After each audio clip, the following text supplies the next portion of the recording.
This protocol lets us investigate drug-eluting stents in a small animal model of laryngotracheal stenosis, letting us leverage genetically modified animals in a cost-effective manner.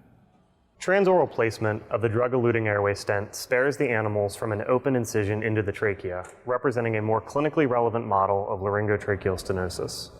This technique facilitates preclinical investigation of local drug delivery strategies to treat laryngotracheal stenosis. This technique provides a feasible and effective platform for the translational investigation of drug-eluting airway stents in a small animal model that can be applied for future investigation in larger animal models as well as clinical application. There is a steep learning curve for this technique, particularly the transoral intubation, induction of trachea injury, and the airway stent placement step. Visual demonstration of this technically challenging surgery is critical, as many of the fine details cannot be fully described in words.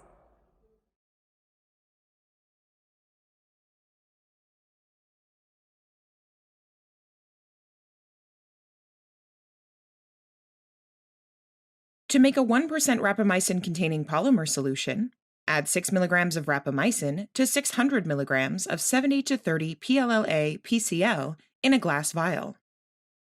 Under a fume hood, add 6 milliliters of dichloromethane to the rapamycin supplemented and control vial, and add 120 microliters of glycerol to each vial. Then, cap the vials and allow the PLLA-PCL solution to homogenize for 6 to 12 hours at room temperature.